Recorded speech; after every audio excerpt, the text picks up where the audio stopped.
Hola, buenos días. Bienvenidos a IPG Patsala de Español. Me llamo María Teresa Miramón y soy profesora visitante de la Universidad Jawaharlal Nehru en Nueva Delhi. Estamos en el módulo 18 del paper 10 y vamos a profundizar sobre Francisco de Quevedo, el Buscón. A la prosa del siglo XVII ya entró en decadencia. Tenía todas las cualidades de la prosa de la época anterior y esta decadencia también la enriqueció, dándole cierta expresividad. Uno de los mejores representantes de esta vertiente fue Francisco de Quevedo. Otros serían Gracián, Solís o Jerónimo de San José. La prosa de la época es muy diferente de la poesía. Esta se puede clasificar fácilmente en 4 categorías: lírica, culterana, conceptista y popular. Pero la prosa nos presenta con un obstáculo debido a la variedad de temas que incluye. Los críticos establecen grupos de clasificación según la visión de la vida que tenían los escritores, los modos de expresión utilizados, etc. Según este tipo de criterios, el grupo formado por Quevedo, Gracián y Saavedra Fajardo es el más representativo. Cada uno de ellos tiene su propia individualidad, pero juntos forman el grupo que, con la más fidelidad, siguen la manera de pensar y escribir llamado conceptismo. Son los grandes prosistas del XVII. Entre los prosistas de la época sobresale la personalidad de Quevedo, debido a su profundo conocimiento de la literatura. A lo largo de muchos siglos, su inclinación hacia la sátira y la visión pesimista que tenía de la vida le ha convertido en un icono para el vulgo ilustrado. Y hay muchas historietas y chistes que le atribuyen a él, que jamás salieron de su pluma, pero permanece, como siempre, patriota, humanista, ingenio y conceptista sin igual, no solo en la literatura española, sino también en la universal. Sobre su vida, podemos decir que don Francisco de Quevedo y Villegas nació en 1580 en Madrid. Su padre, Pedro Gómez de Quevedo, era secretario de Ana de Austria, la cuarta esposa de Felipe II, y su madre, María de Santibáñez, era la dama de honor de la misma reina. Después de su educación en el Colegio Imperial de los Jesuitas de Madrid, pasó a la universidad en Alcalá de Henares, donde estudió durante 4 años, desde 1596 a 1600. Allí cursó lenguas clásicas, filosofía, italiano y francés, para licenciarse en artes. Siguió con la corte de Valladolid, donde estudió la teología y a los santos padres. Escribió cartas del Caballero de la Tenanza en 1604 y empezó a mostrar su talento como poeta. En 1605 publicó Pedro de Espinosa sus Flores, en la que Quevedo participó con 18 composiciones. Volvió a Madrid con la corte y se quedó en la ciudad unos años, hasta que un día, según la versión aceptada en 1611, le mató a un eminente portugués, porque éste abofeteó a una dama. Por eso tuvo que huir a Sicilia a cobijarse bajo el virrey Pedro Girón, duque de Osuna, que era su amigo. Su estancia en Madrid fue muy productiva en cuanto a su producción literaria y redactó algunos de sus famosos sueños durante ese periodo. En Sicilia se convirtió en un ministro para el duque, quien dejó buena parte de la administración en sus manos. Participó en la sublevación de Niza contra el duque de Saboya, donde escapó por casi un milagro. Volvió a Madrid en 1616, donde gestionó el virreinato de Nápoles para el mismo duque. Tomó acción contra Venecia, que aunque tenía relaciones de paz con España, favoreció al duque de Saboya. Pero esta decisión resultó un fracaso y tuvo que volver a huir.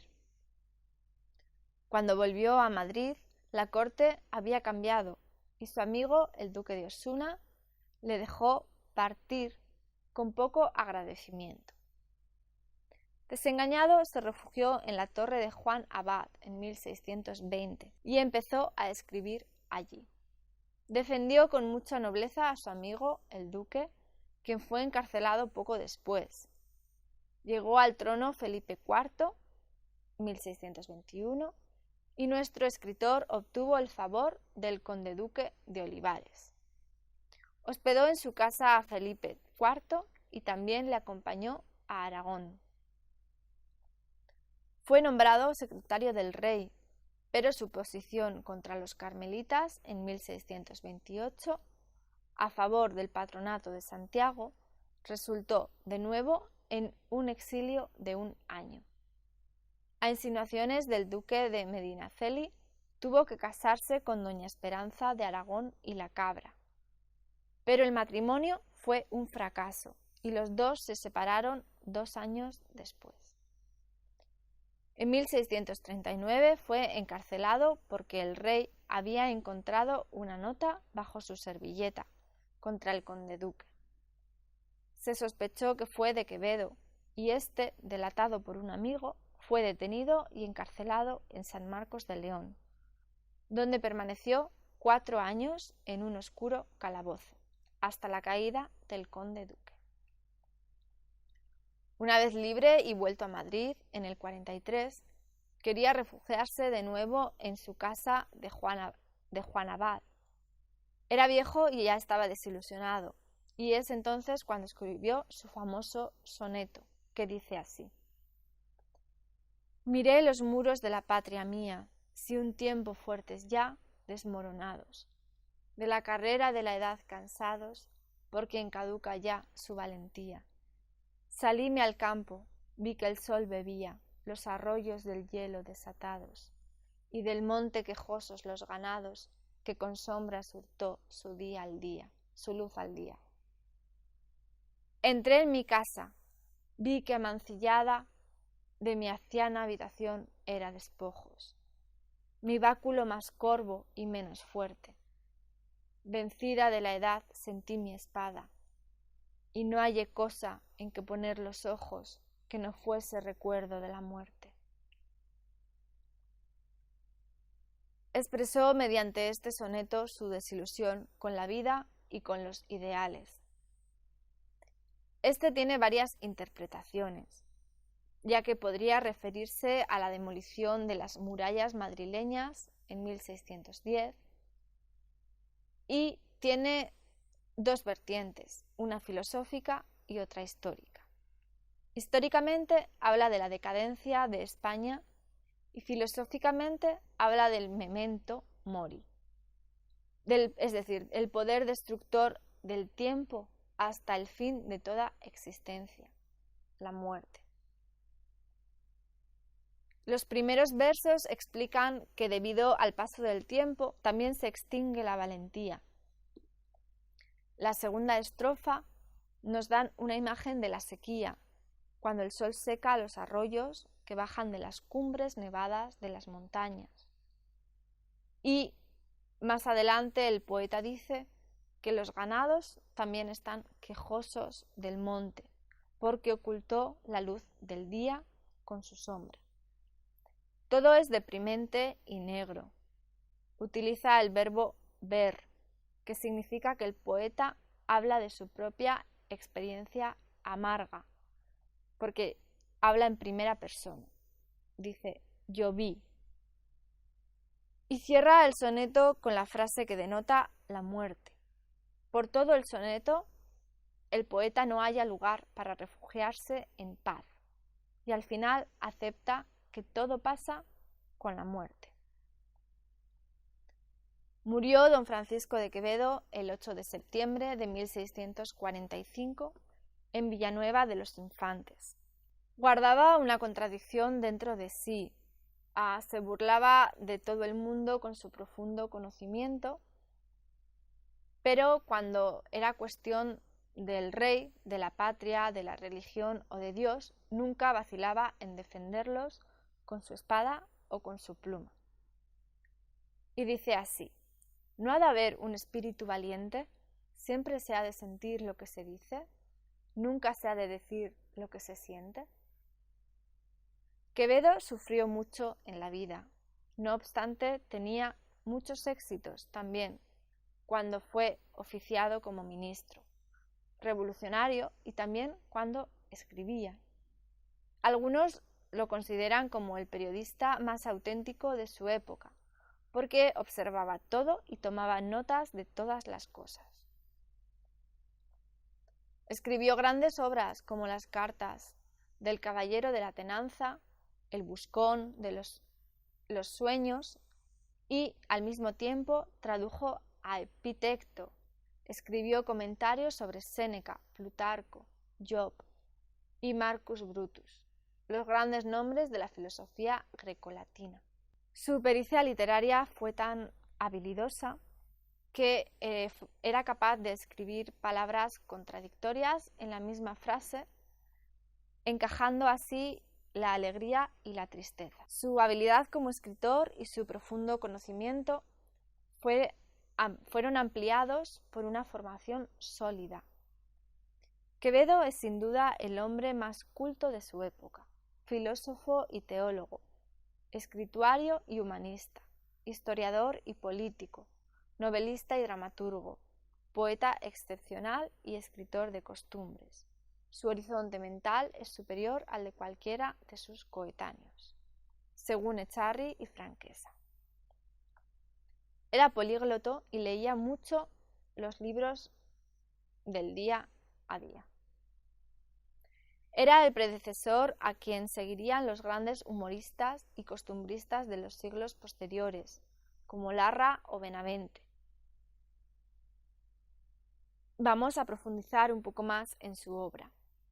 En cuanto a la fecundidad literaria, Quevedo es superado solamente por Lope de Vega.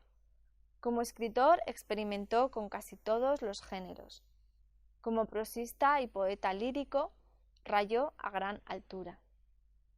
Su repertorio es muy inmenso y por eso vamos a mencionar y hablar sobre los más importantes y comentaremos después sobre el Buscón. Como prosista, Quevedo es incomparable. Siguiendo a Echarri y Franquesa, trataremos de mencionar los más notables de las obras del Quevedo prosista. Escribió muchas obras festivas en las que ejerció su pericia satírica, que se manifestó como simple burla o sarcasmo, o pleno insulto o desprecio. En tales obras, cada frase esconde algo y el lector tiene que leerlo varias veces para entender el sentido completo. No hay frases con dobles significados.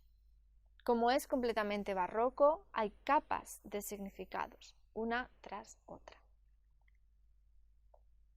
Su primera obra en prosa es la Genealogía de los Modorros, que es un comentario gracioso sobre el origen y descendientes que tuvo. Fue escrito cuando solo tenía 17 años. La vida de corte y oficios entretenidos también fue escrita en su plena juventud. Nos ofrece una vista de la muchedumbre de la época desde el repertorio de su experiencia personal. La misma base tienen las premáticas y aranceles generales, la premática de las cotorrelas y las capitulaciones matrimoniales. Trabajos pequeños pero destacados, que permitieron a Quevedo empezar a dar muestra de su ingenio como escritor. Sus cartas del Caballero de la Tenanza fueron escritas en 1606, pero publicadas en 1625, aunque ya circulaban en forma manuscrita. En 25 epístolas, Quevedo nos muestra los ingredientes en el trato con las mujeres.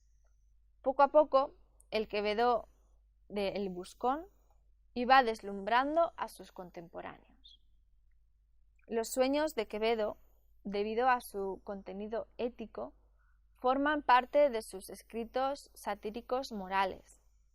Los sueños también estuvieron en circulación mediante los manuscritos del autor. Estos contribuyeron en hacerle famoso.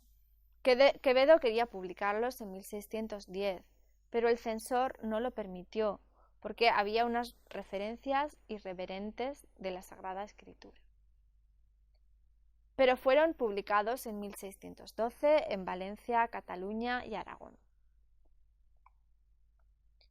Pero el Santo Oficio creó problemas para el autor, quien tenía que publicarlos de nuevo, en una nueva edición expurgada, con títulos distintos y varios otros trabajos en 1631 en Madrid.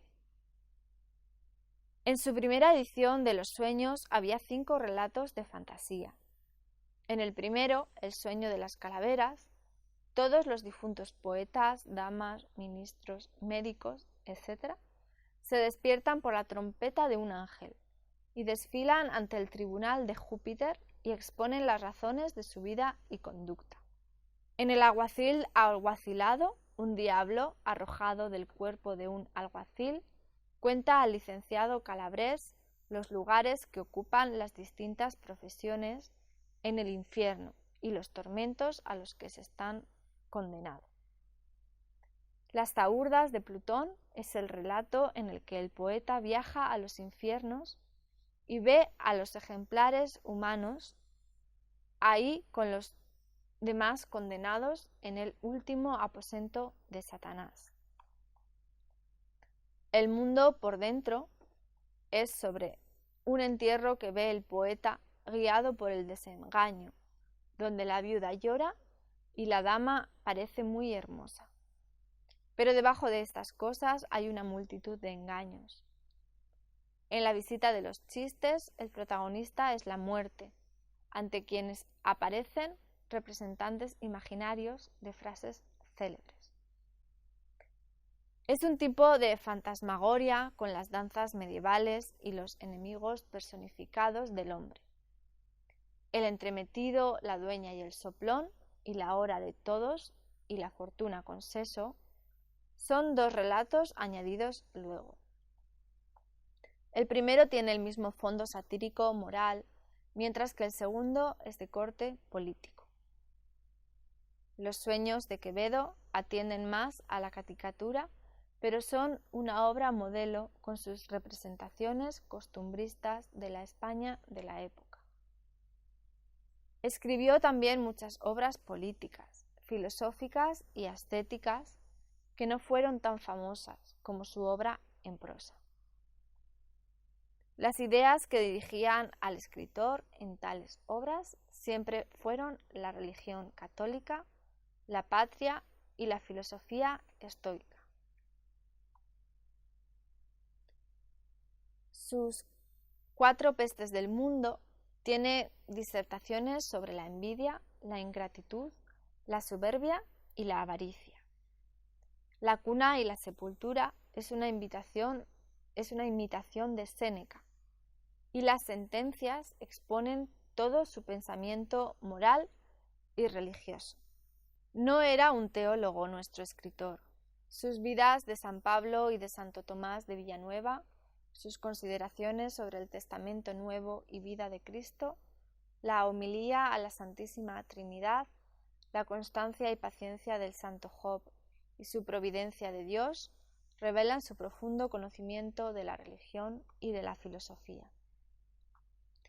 En la esfera política también escribió incansablemente. Su ideología política tenía dos vertientes. Por un lado, era seguidor fiel de la... Su ideología política tenía dos vertientes. Por un lado, era seguidor fiel a la doctrina de la Iglesia y Cristo, y por el otro, seguidor de la tradición humanística, por ejemplo, en política de Dios, gobierno de Cristo y tiranía de Satanás, o en Marco Bruto. Era patriota completo. España defendida, Lince de Italia, Zahorí español, Carta de Luis XIII. En los grandes anales de 15 días escribió sobre los acontecimientos más relevantes de los primeros años del reinado de Felipe IV, y en El mundo caduco y desvarío de la edad comentó sobre las relaciones entre España y Venecia. Vamos a pasar ahora a hablar de El Buscón. La historia de la vida del Buscón, llamado Don Pablos, es una obra satírica que, debido a su extensión, merece el título de novela. Fue redactada muchos años antes, desde 1601 al 1608, pero su publicación fue en 1626 en Zaragoza.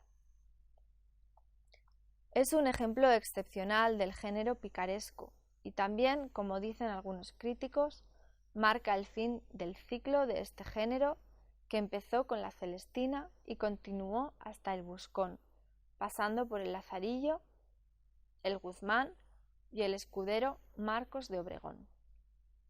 Esta novela de la que hablamos cuenta la vida aventurera del Buscón llamado Don Pablos. Este Buscón nació en Segovia. Su padre era un barbero de Segovia, un ladrón, y su madre tenía mala reputación entre los hombres. Sirvió de criado a don Diego Coronel y Zúñiga en Segovia y pasa con él a la Universidad de Alcalá. Allí recibe una carta de su tío, el verdugo de Segovia, que su padre le había dejado mucho dinero después de su muerte en la horca. Pablos va a Madrid, donde tiene muchas aventuras y fracasos amorosos, y es también encarcelado. Sale de la cárcel mediante sobornos y, tras otras aventuras, decide pasar a Toledo para trabajar como cómico y llega a escribir comedias. Tiene gran éxito, pero decide trasladarse a Sevilla, donde ingresa en la Germanía, pero al final se vuelve a mudar a las Indias para probar fortuna en el Nuevo Mundo. Todas sus aventuras forman pasajes sin par en la literatura española. Quevedo prometió escribir una segunda parte, pero nunca lo consiguió hacer. Aunque es totalmente una novela picaresca, hay una diferencia muy importante entre ella y el Lazarillo y el Guzmán. Mientras estos son copias reales de la vida actual de la época, el Buscón es una caricatura, más pesimista y llena de estoicismo negro. Cualquier pista de optimismo es solo un intento sarcástico. Este es el Quevedo que el mundo ha llegado a conocer, sin sentimientos y cruel.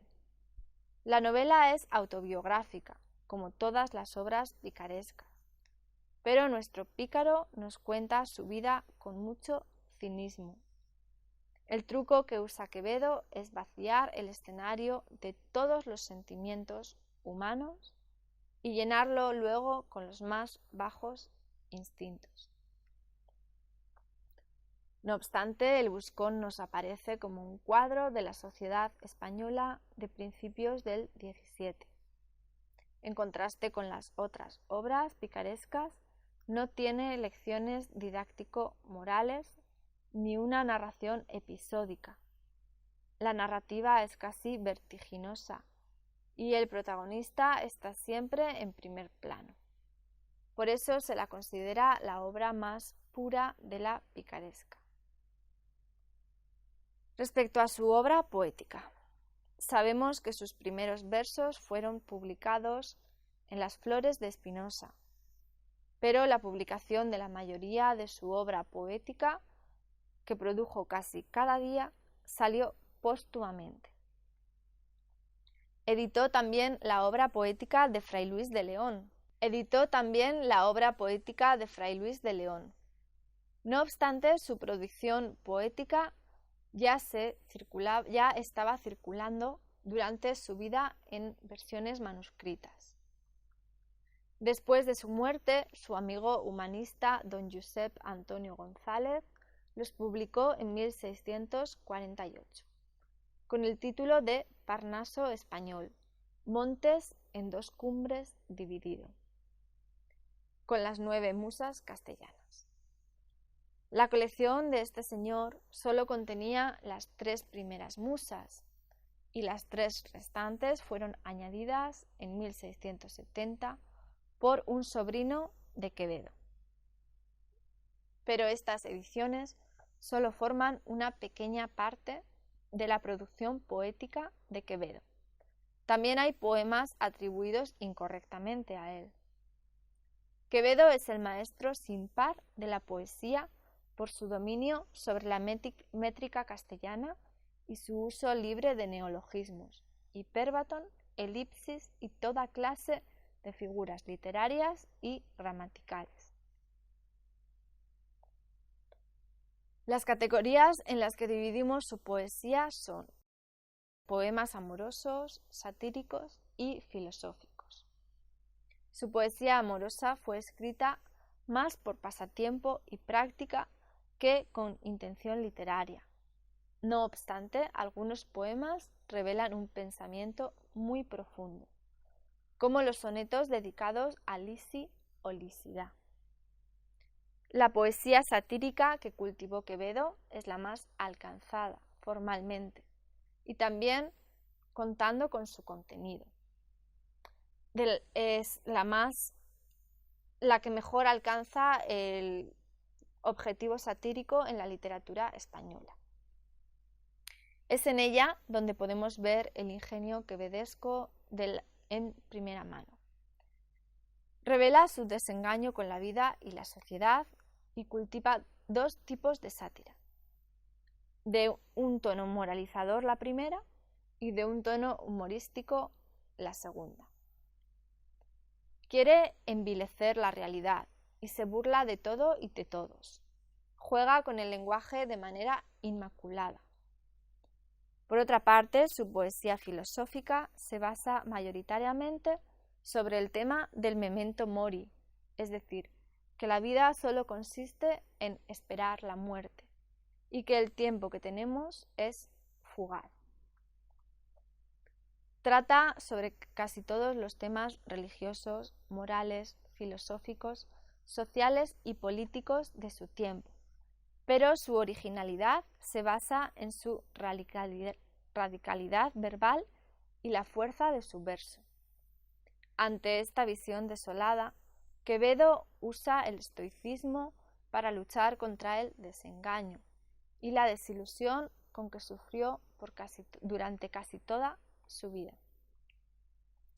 Las estructuras religiosas y morales que estaban por todas partes en aquel tiempo le ayudaron a arreglar sus sentimientos de manera que no le afectaran siempre. Mediante el estoicismo busca una vía hacia la liberación. Y respecto a su teatro, su producción teatral es bastante escasa.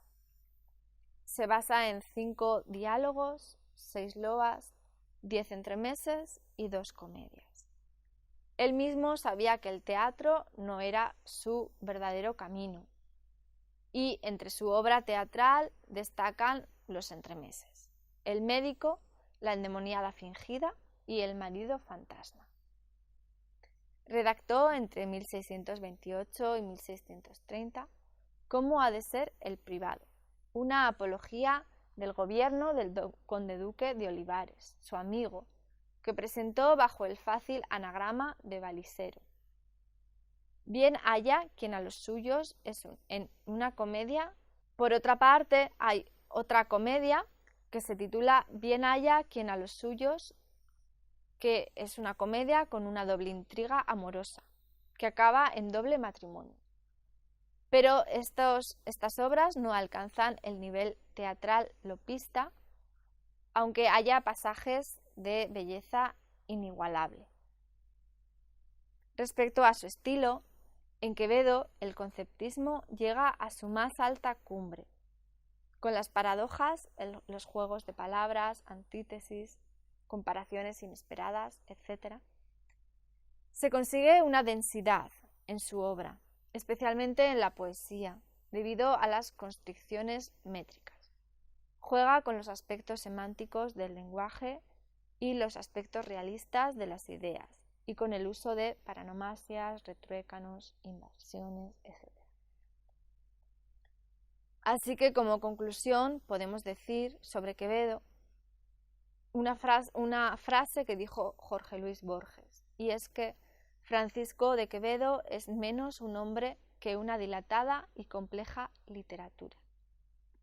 Por supuesto, la obra de Quevedo ha sido alabada por cada generación, aunque en distintas facetas, y no ha sufrido altibajos como la obra de Quevedo.